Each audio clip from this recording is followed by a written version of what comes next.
¿Cómo están amantes y apasionados de la refrigeración y la electricidad? Espero que estén bien, muy bien, muy bien. Vamos a comenzar con otra clase sobre subenfriamiento. Sí, veníamos hablando sobre sobrecalentamiento y subenfriamiento. Pues ahora llegó el momento de subenfriamiento. La clase anterior no solo continuamos cerrando el ciclo de sobrecalentamiento, sino que además vimos cómo nos ayuda a detectar fallas. Ahora vamos, ahora vamos a ver subenfriamiento y cómo detectar fallas. Va a ser doble la temática. Como repetí en la clase anterior, si vos no entendés cómo funciona el ciclo frigorífico, tengo un video que se llama ¿Realmente lo entiendes? Aquí te lo explico. Y en ese video te explico un poco más detallado lo que es el circuito de refrigeración.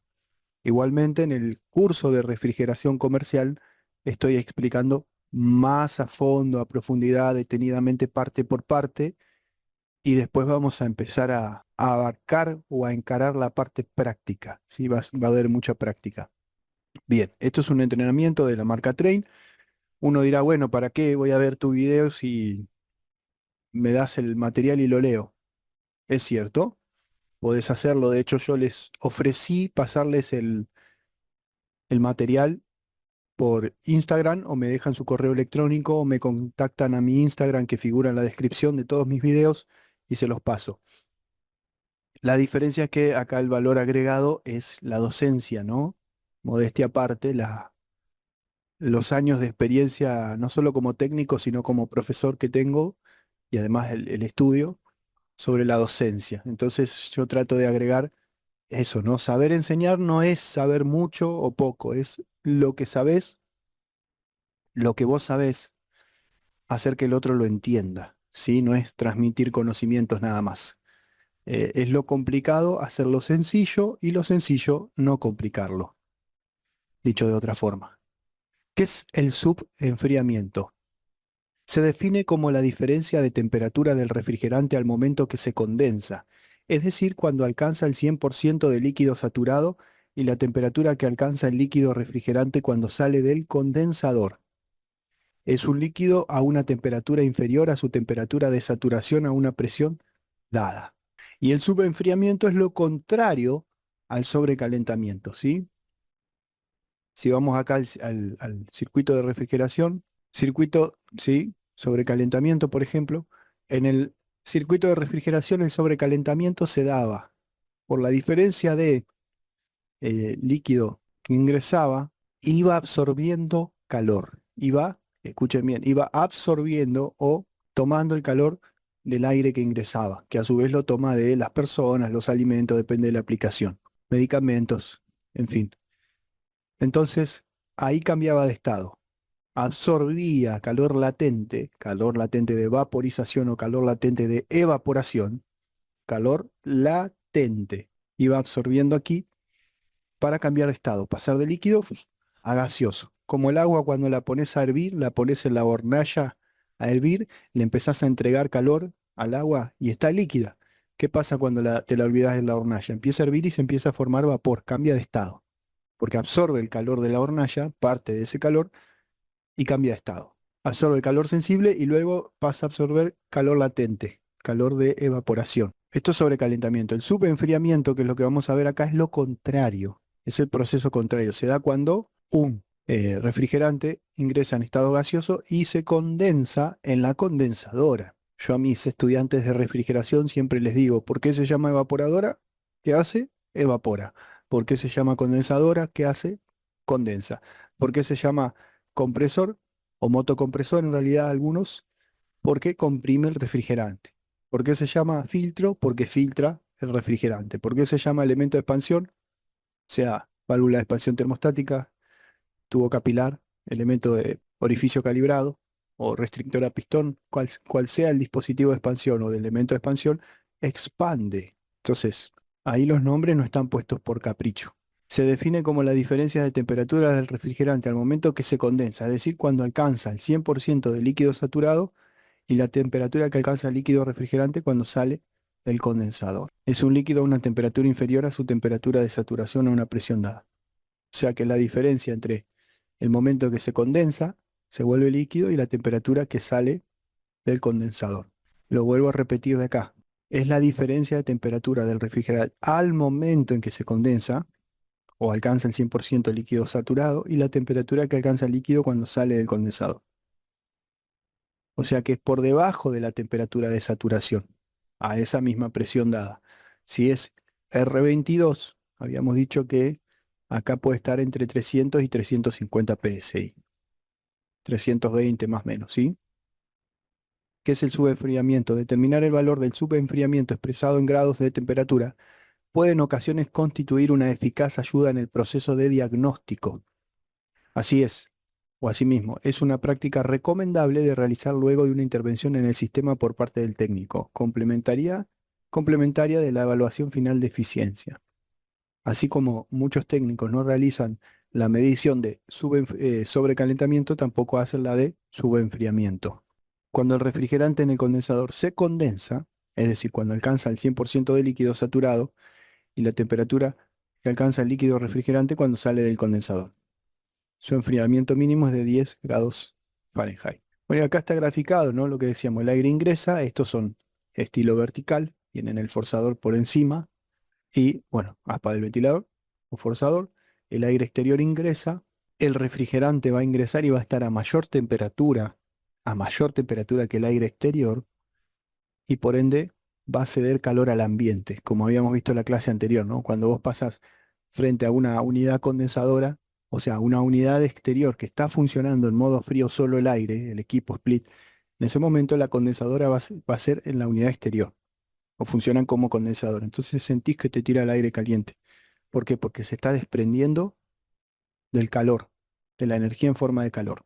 Y acá tenemos esta gráfica bastante expresa gas sobrecalentado ingresando, líquido subenfriado a alta presión. ¿La presión va a variar? No, lo que varía es la temperatura. Entra gas sobrecalentado y el líquido no enfriado, sino subenfriado es lo que sale. ¿En qué elemento se produce el subenfriamiento? Condensador, tubería líquido, acumulador de líquido, dispositivo de expansión. Comparando el subenfriamiento en el condensador.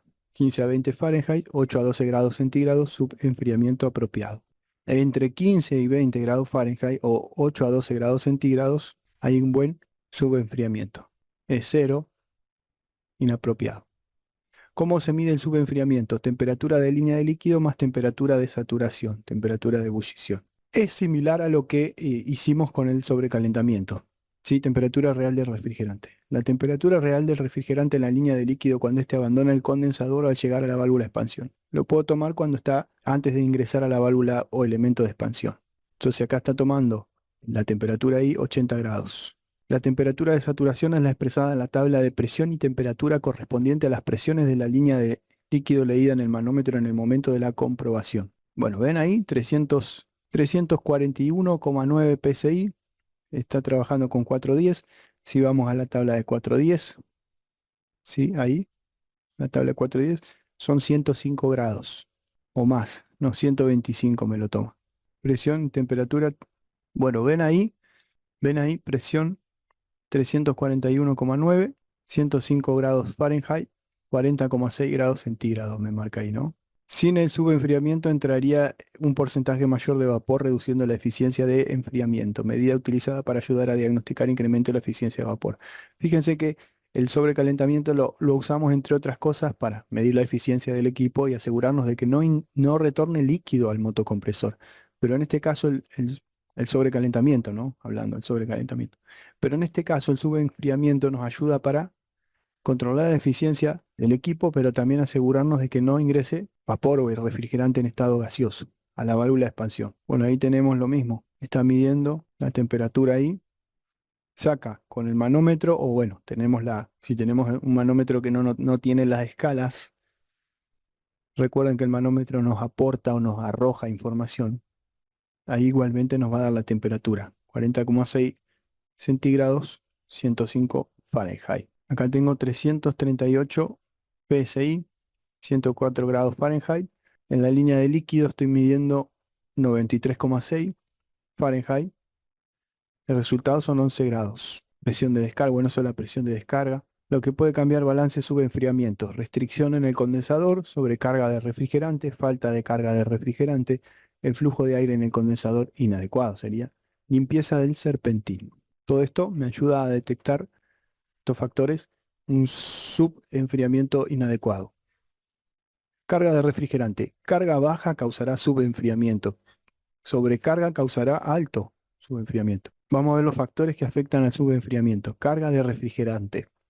Carga baja causará bajo subenfriamiento. Sobrecarga causará alto subenfriamiento. Si tengo poca carga de refrigerante, menos de la necesaria, habrá un bajo subenfriamiento. Si tengo una carga más elevada, habrá un alto subenfriamiento. Condensador ineficiente. Puede bajar las lecturas del subenfriamiento. Temperatura exterior. Baja temperatura, menor subenfriamiento. Mayor temperatura, mayor subenfriamiento. La temperatura exterior también incide. Quedaron preguntas, dudas, consultas. Háganlas, déjenlas en los comentarios. Estoy haciendo vistas anticipadas a todos los miembros del canal. Todos los miembros del canal pueden acceder al video instantáneamente y después lo estoy haciendo público para todos los demás suscriptores. Pero bueno, ese es un beneficio que tengo para los miembros. Así como los miembros del canal van a poder acceder a los cursos, tanto el curso de electricidad como el curso de refrigeración comercial. Ellos tienen acceso, los miembros, a esto, ¿sí? Y me piden el material, se lo dejo me lo piden por el Instagram de la descripción o me dejan su correo en los comentarios y se lo envío, este material, ¿sí? Vuelvo a repetir, alguno dirá, "Ay, pero ¿para qué quiero ser miembro de tu canal o, o ver el video en tu canal si lo puedo ver yo mismo el material? Lo puedo descargar de internet, lo puedo conseguir. Bueno, la diferencia es que yo acá te agrego el trabajo docente, ¿sí? No solo el estudio, el título, porque el título por sí solo no sirve. Tiene que ir acompañado con mis más de 15 años, pongámosle 10 nada más, para achicar. 10 años de experiencia, pero en realidad son 15. Tiene que ver con mis 15 años desde la primera vez que me paré frente a un aula con adultos y empecé a dar clases, clases de electricidad y de electromecánica. Y después seguí con clases de refrigeración. Tiene que ver con los cursos y cursos y cursos sobre refrigeración que ya hice y que voy a seguir haciendo porque nunca se termina de aprender. Entonces, eso es lo que pongo en valor yo en mis videos. Y ese es el extra o el agregado que yo te puedo dar o te puedo brindar. Además hay una realidad, a algunos les puede gustar mi forma de enseñar o de ser y a otros no. Pero si ya tengo más de 10.000 suscriptores es porque hay más de 10.000 personas que les gusta. Bueno, vuelvo a repetir, dudas, preguntas. No tengo todas las respuestas del mundo, pero sobre este tema podemos charlar y sumar lo que pueda. Gracias a los colegas de Argentina, Chile, Paraguay, Uruguay, Brasil, México, Colombia, Puerto Rico, Costa Rica, Dominicana, El Salvador, Honduras, Nicaragua, México, creo que dije Venezuela, si no vuelvo a repetir, Bolivia,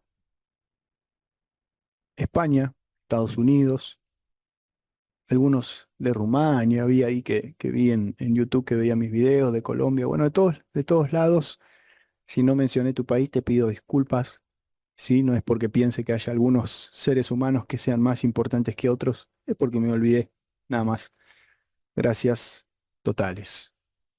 No olvides suscribirte. A vos no te cuesta nada, a mí me ayuda un montón. ¿Eh? Los canales educativos acá en YouTube les cuesta mucho crecer. Gracias totales.